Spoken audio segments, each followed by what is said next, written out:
Hey guys, this is Preeti. Welcome back to my channel. दोस्तों आज हम बात करने वाले हैं एक 2016 Hollywood horror movie the remains के बारे में। इस कहानी की शुरुआत होती है 1891 के कैलिफोर्निया से, जब देर रात एक कपल इरविन और मेबल मैडम एडिसन नाम के एक स्पिरिचुअलिस्ट के घर आते हैं अपने बेटी को ढूंढने। असल में उनकी बेटी एलेना पिछले 3 हफ्तों से गायब है। उन्हें पता तक नहीं वो जिंदा है या मर चुकी है। पुलिस तो कुछ कर नहीं पाई, तो उनका आखिरी रास्ता यही है। यहाँ अगर उसके स्पिरिट से कांटेक्ट किया जा सके तो वो लोग मान लेंगे कि उनकी बेटी जिंदा नहीं है। मैडम एडिसन ने उन्हें रात के ठीक 3 बजे आने के लिए कहा था, क्योंकि ये विचिंग आवर है। इस समय स्पिरिट वर्ल्ड और हमारे वर्ल्ड के बीच का बैरियर सबसे थिन होता है। एडिसन ने इन लोगों से उनके और उनके बेटी के कुछ पर्सनल आइटम्स भी मंगवाए थे, जैसे एलेना की डॉल, इरविन की पॉकेट वॉच और मेबल की लॉकेट। ये उनके सियांस में काम आएगी। समय हो चुका था। मैडम अपने कैमरा कम रिकॉर्डर को ऑन करती है और अपने दोनों सेक्रेटरीज के साथ सियांस को स्टार्ट करती है।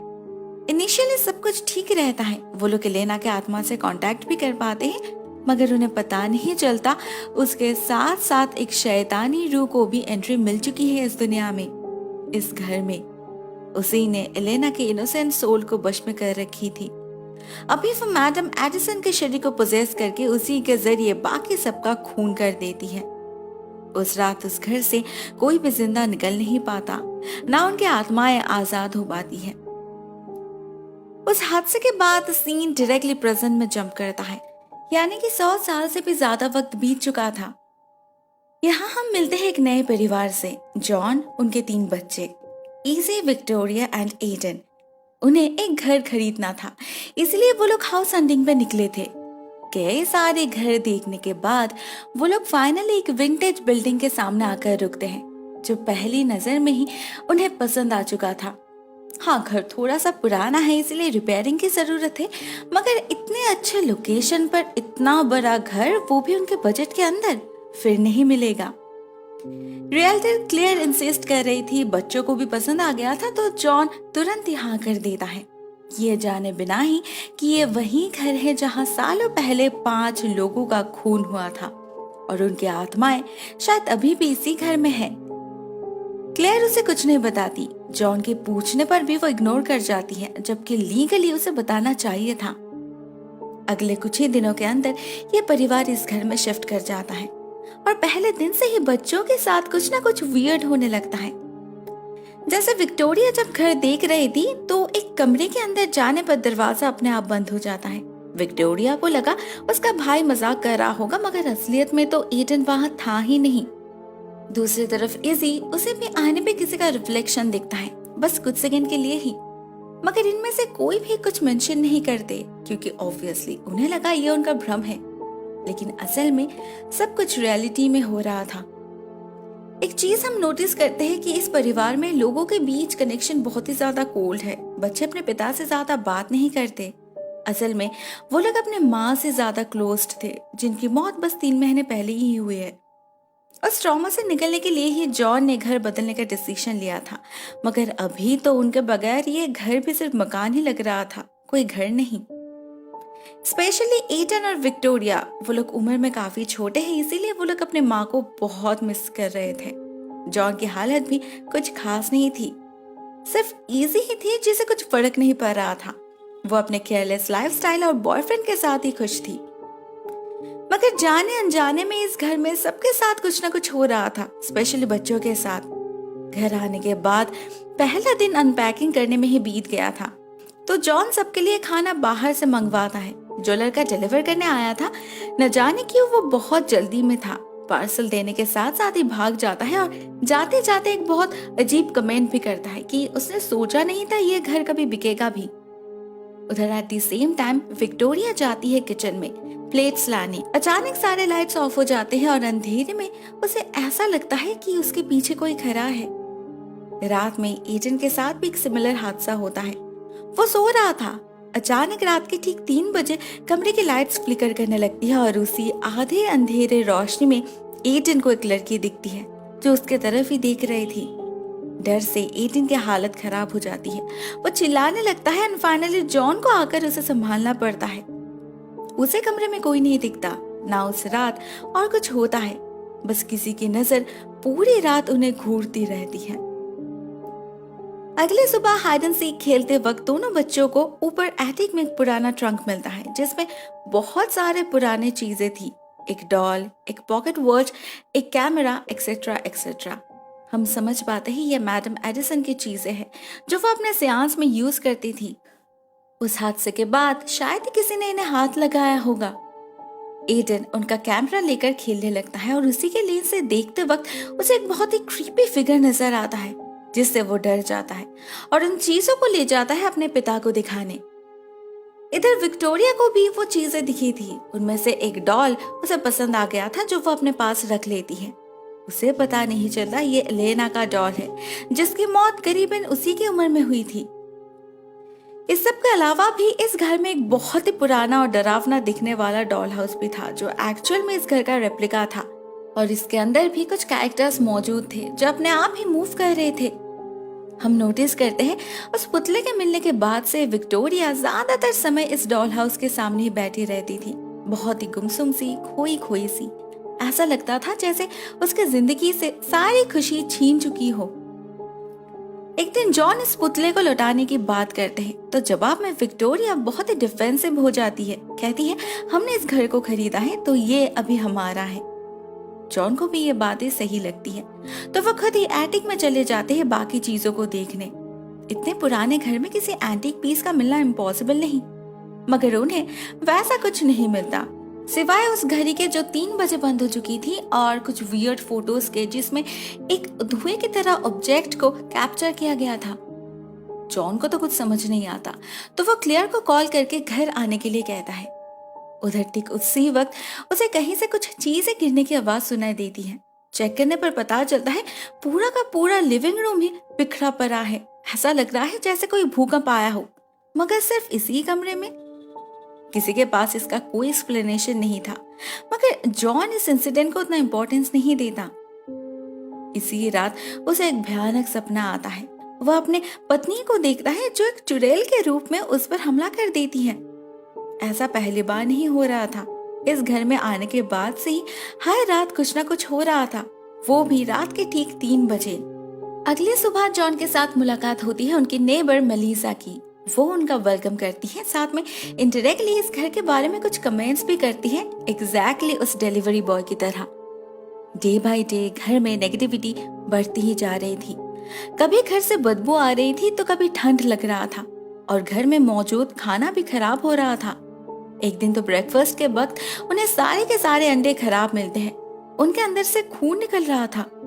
इसी बीच एक दिन क्लेयर उनसे मिलने आती है और उन फोटोज को देखकर बहुत ही कैजुअली कहती है ये स्पिरिट फोटोग्राफी है, फेक है। 18th सेंचुरी में स्पिरिचुअल मूवमेंट के दौरान लोग अपने आप को बेटर स्पिरिचुअलिस्ट प्रूफ करने के लिए लाइट और धुएं की मदद से ऐसी फोटोज क्लिक करते थे। ये भी उन्हीं में से एक होगा। हमें नहीं पता क्लेयर को सच में पता था या नहीं, मगर ये फोटोज असली थे। मैडम एडिसन सच में स्पिरिट से कांटेक्ट कर पाते थे। ये धुएं की तरह दिखने वाली चीज असल में स्पिरिट्स हैं। जब जॉन और क्लेयर इसी बारे में बात कर रहे थे तो अचानक से ही बच्चों के चिल्लाने की आवाज आने लगती है बाहर से। वो लोग भागते हैं बाहर की तरफ और देखते हैं विक्टोरिया और एडन बैकयार्ड में किसी चीज को देखकर बहुत ज्यादा डर गए हैं। विक्टोरिया को तो दौरे पड़ने लगे थे और एडन अपना पैंट गीला कर चुका था।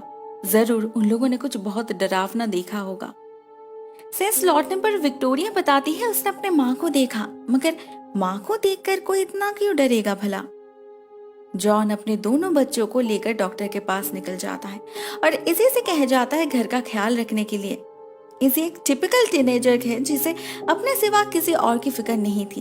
अपने बहन की ऐसे हालत सुनकर भी उसे कुछ फर्क नहीं पड़ा।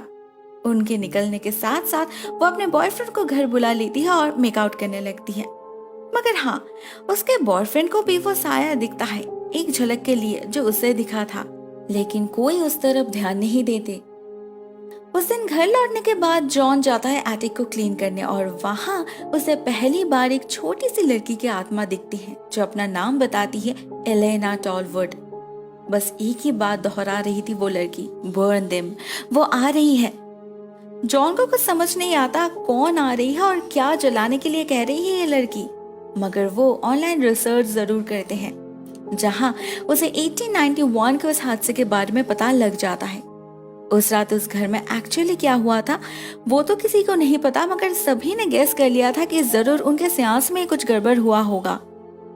कहीं ना कहीं जॉन को लग रहा था ये चीज ईविल है, तो वो उसी वक्त सारी चीजों को बक्से में भरकर रख देता है, छीन लेता है उस पुतले को विक्टोरिया से। मगर इससे ज्यादा कुछ चेंज नहीं होता।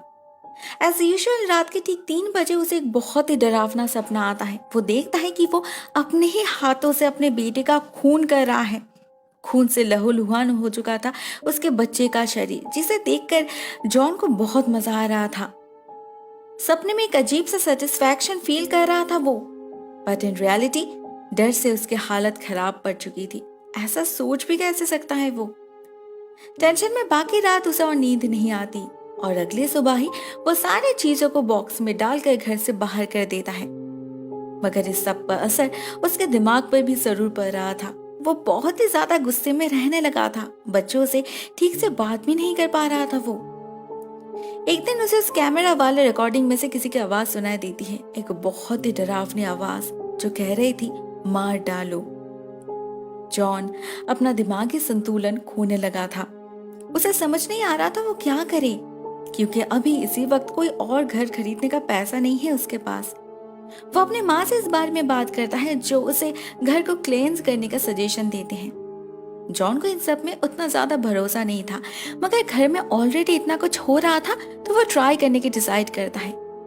अगले दिन ही वो बच्चों को घर में रख के खुद जाता है जरूरी सामान खरीदने, क्योंकि उन्हें लगा यही सेफ होगा। जाते वक्त वो क्लेयर से कांटेक्ट भी करते हैं इस घर के बैकग्राउंड के बारे में डिटेल्स में पता करने के लिए, मगर क्लेयर उसके मुंह पर फोन काट देती है। और जब वो घर लौटते हैं तो उसे पूरा घर खाली मिलता है। कुछ ज्यादा ही सन्नाटा था यहाँ। विक्टोरिया का कमरा चेक करते वक्त उसे चादर के नीचे कोई दिखता है, मगर ये उसकी बेटी नहीं थी। जैसे ही जॉन उसे छूता है वो चादर गिर जाता है, अंदर कोई नहीं था। जॉन डर जाता है कहीं बच्चों को कुछ हो तो नहीं गया। तभी उसे मेलिसा दिखती है, एडन और विक्टोरिया को टैरो कार्ड सिखाते हुए। न जाने क्यों उसे बहुत ज्यादा गुस्सा आ जाता है और वो खुद को संभाल नहीं पाता। मेलिसा को इंसल्ट करके घर से भगा देता है। इस चक्कर में बच्चों के साथ भी उसका बॉन्ड खराब हो जाता है। बच्चे तो ऑलरेडी अपसेट थे, जॉन ने उनसे उनका फेवरेट खिलौना जो छीन लिया था, ऊपर से ये सब। जॉन किसी को अपनी हालत समझा नहीं पा रहा था कि वो क्यों ऐसा कर रहा है। वो उसी दिन सेज लीफ से पूरे एटिक को क्लीन करता है, मगर उसी प्रोसेस में उसे यकीन हो जाता है कि इस घर में, इस एटिक में कोई एनर्जी फ्लो कर रहा है, कोई उसे रोक रहा है, इवन उसे कोई धक्का भी देता है। तभी उसे इसी एटिक में वो पॉकेट वॉच दिखता है जिसे उसने बाहर फेंक दिया था। वो जल्दी से बाहर जाकर बॉक्स में चेक करता है तो उसे बॉक्स खाली मिलता है, क्योंकि सारी चीजें अपनी अपनी जगह लौट चुकी थी। उसी रात जॉन से मिलने आती है मेलिसा। वो उसे इस घर के बारे में वार्न करती है, डायरेक्टली कहती है इस घर में कुछ गड़बड़ है। पिछले कई सालों से खाली पड़ा था ये घर, कोई नहीं आता था यहाँ पर। उसके पिता एक बार इस घर के अंदर गए थे माउस ट्रैप बिछाने, तब उनके साथ यहाँ कुछ हुआ था। उन्होंने कुछ ऐसा देख लिया था जिससे वो इतने डर गए थे कि उनका हार्ट अटैक ही हो गया। अभी वो कोमा में है। जॉन को समझ आ रहा था मेलिसा क्या कहने की कोशिश कर रही है, मगर वो किसी और को खतरे में डालना नहीं चाहता था। जो करना होगा उसे ही करना होगा। उस रात ठीक 3 बजे उसे घर में कुछ वियर्ड आवाजें सुनाई देने लगती है, जैसे कोई भाग रहा हो। वो जाता है चेक करने। विक्टोरिया और एडन तो सो रहे थे, सिर्फ इसे ही कहीं दिखाई नहीं दे रही थी, क्योंकि वो घर में थी ही नहीं, अपने बॉयफ्रेंड से मिलने गई थी। तभी अचानक घर के सारे लाइट्स ऑफ हो जाते हैं और बच्चों की चिल्लाने की आवाज सुनाई देने लगती है। ये आवाज घर के एटिक में से आ रही थी, जिसका दरवाजा अपने आप ही खुल जाता है, जैसे कोई जॉन को ऊपर बुला रहा था। जॉन ऊपर जाता है अपने बच्चों को बचाने, मगर उसे क्या पता था उसके बच्चे ऑलरेडी पोजेस्ड हो चुके थे। अचानक से ही वो हमला कर देते हैं जॉन के ऊपर और एक लकड़ी के टुकड़े से पीट पीट कर उसकी हालत खराब कर देते हैं।